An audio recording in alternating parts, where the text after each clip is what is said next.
کہ مجلس اتحاد المسلمین نے جو فیصلہ لے کر مختلف اسمبلی حلقے جات سے اپنے امیدواروں کو نامزد کیا اور ان کو ٹکٹ دیا، یہ فیصلہ میں نے تمام مجلس کے ذمہ داروں سے مشاورت کے بعد یہ فیصلہ میں نے لیا اور یہ آخری فیصلہ میرا ہے، اور میں اس میں شکریہ ادا کرنا چاہتا ہوں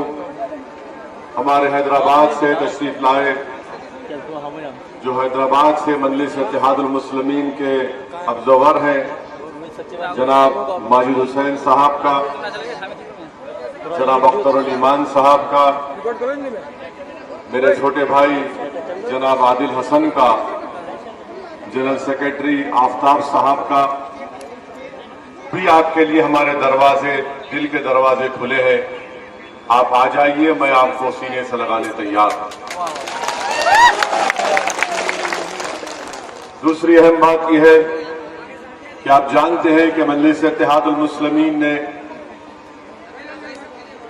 جناب کشواہا صاحب کی پارٹی کے ساتھ، بہوجن سماج پارٹی کے ساتھ، دیویندر یادو صاحب کی پارٹی کے ساتھ اور جناب راجبھر صاحب کی پارٹی کے ساتھ اور دو سیاسی پارٹیوں کے ساتھ ہم نے مل کر ایک گرینڈ ڈیموکریٹک سیکولر فرنٹ بنایا ہے، اور سب نے یہ طے کیا کہ اس کے چیف منسٹر کے امیدوار محترم اپیندر کشواہا صاحب رہیں گے اور اس کے کنوینر دیویندر یادو صاحب رہیں گے۔ تو مجلس اتحاد المسلمین اس سیکولر فرنٹ کا ایک حصہ ہے، اور پچھلے 2 دن سے الحمدللہ میں بہوجن سماج پارٹی اور اپیندر کشواہا صاحب کے پارٹی کے امیدواروں کے تائید میں ایک انتخابی مہم چلا رہا ہوں پہلے فیز کے چناؤ کے لیے۔ تیسری اہم بات یہ ہے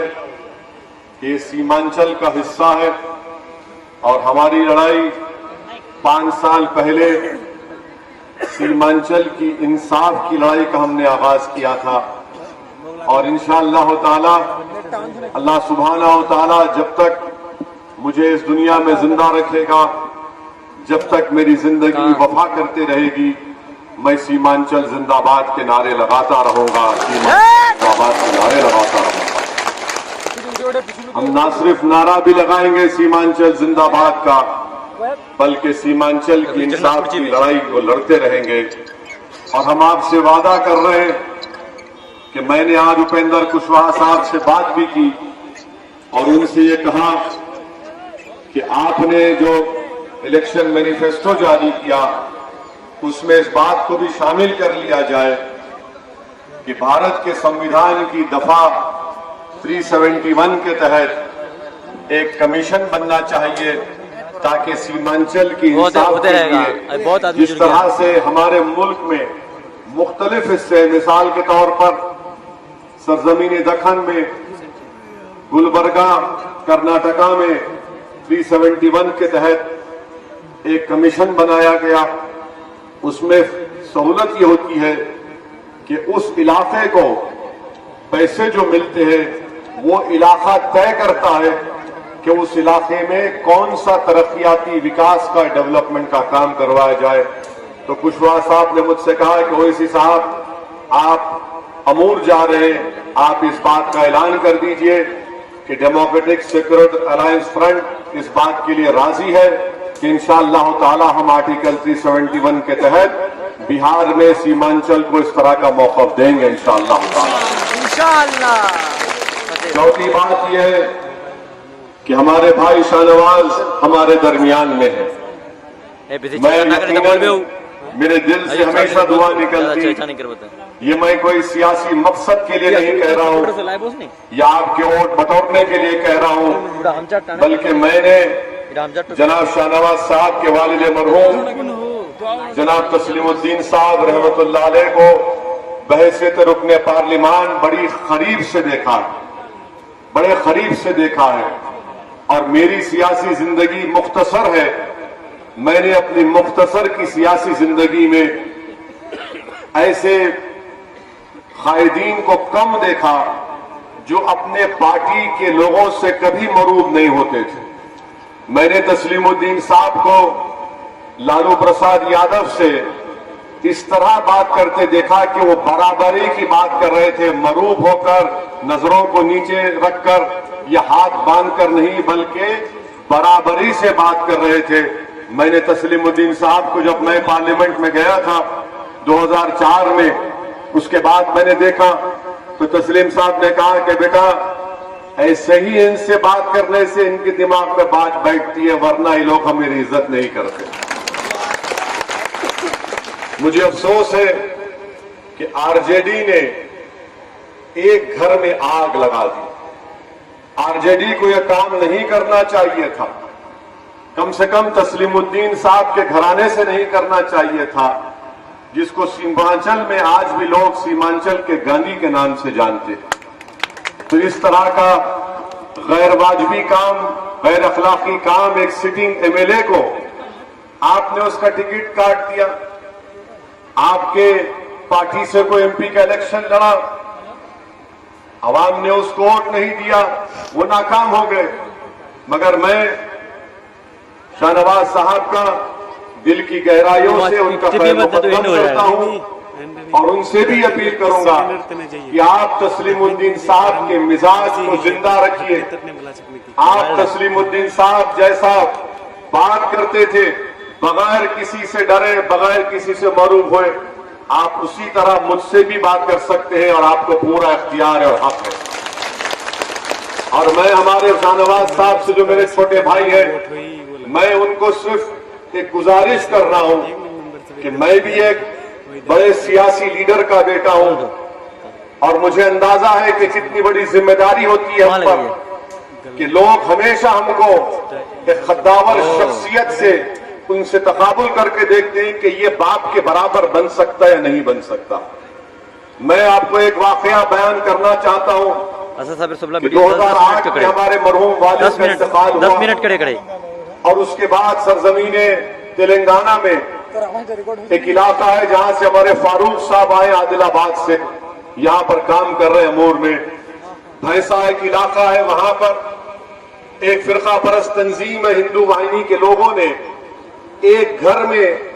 8 لوگوں کو بند کر کے ان کو جلا دیا اور وہ زندہ جل گئے, ان کا انتقال ہو گیا, شہید ہو گئے. تو رات میں ہمارے وہاں پر میونسپلٹی کے چیئرمین جناب جابر صاحب ہیں, وہ بھی آئیں گے. انہوں نے مجھے رات میں اطلاع دی کہ صاحب ایسا واقعہ ہوا ہے اور آپ کو آنا ہے. تو میں حیدرآباد سے نکلا اور حیدرآباد سے فاروق صاحب بتائیں گے کہ بھینسا 250 کلومیٹر کے فاصلے پر ہے. میرے پاس اس زمانے میں فورڈ انڈیور گاڑی تھی, کیونکہ جابر صاحب نے کہا کہ آپ کو آنا پڑے گا, کیسا بھی آؤ صاحب. میں نے کہا کہ روڈ بند ہے. تو جابر صاحب نے مجھ سے کہا کہ فلاں گاؤں سے وہ روڈ لے کر آپ آئیے. خیر بہرحال ہم اکیلے وہاں پر پہنچے اور ہمارے مجلس کے ذمہ داروں کے ساتھ ہم اس گاؤں میں گئے. ہم نے گھر کے دروازوں کو کھولا اور ان لاشوں کو نکالا جو بہت تقریباً جل چکی تھی. خیر بڑا احتجاج ہوا. وقت کا ہوم منسٹر کی گاڑی کے سامنے ہم ٹھہر گئے, پورے ذمہ دار ٹھہر گئے. بہرحال بہت بڑا احتجاج ہوا. تو میں رات میں جب واپس آ رہا تھا نظام آباد میں پیٹرول ڈیزل کے لیے گاڑی کے لیے پیٹرول اسٹیشن پر رکا, تو فجر کی نماز پڑھ کے ہم آئے. تو نماز کے مسجد کے سامنے سے ایک ضعیف شخص چلتے آئے اور آ کر مجھ سے پوچھا کہ کیا تم اسد الدین اویسی ہو؟ میں نے کہا کہ ہاں میرا نام اسد الدین اویسی ہے. تو نے پوچھا کہاں سے آ رہے تم؟ میں نے کہا یہ واقعہ ہوا بھینسا میں جہاں پر یہ ہندو واہنی کے لوگوں نے آج ایک گھر کے افراد خاندان کو زندہ جلا دیا. ہم نے احتجاج کیا تو اس ضعیف شخص نے مجھے کہا کہ گاڑی سے اترو. میں گاڑی سے اترا اور مجھے اپنے سینے سے لگا کر کہا کہ تمہارا باپ صلاح الدین اویسی اب زندہ.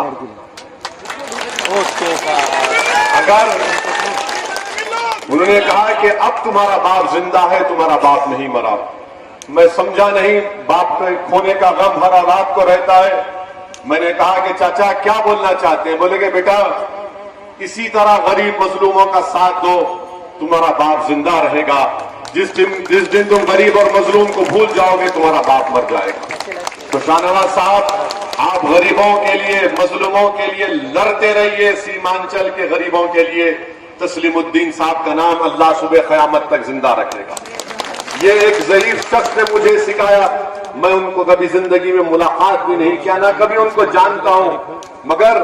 کسی سے آپ کو ہدایت ملتی ہے، کسی سے نصیحت ملتی ہے، آپ کو اس کو قبول کرنا چاہیے۔ اور میں نے اس ضعیف شخص کی اس نصیحت کو اپنے دل و دماغ میں بٹھا لیا،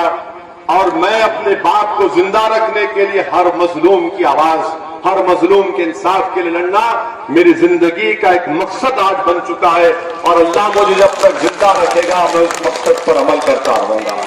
پانچویں بات یہ ہے کہ اختر الایمان صاحب ہمارے کینڈیڈیٹ ہیں۔ اختر الایمان صاحب نے MP کا الیکشن لڑا، ہم تمام نے کوشش کی، میں شکریہ ادا کرتا ہوں ہمارے مجلس کے تمام ذمہ داروں کا اور آپ تمام کا جنہوں نے ہمارے حق میں، ہمارے امیدوار کے حق میں ووٹ دیا، ان کو کامیابی نہیں ملی۔ آج اختر بھائی ہمارے بہار کے صدر یہاں سے بحیثیت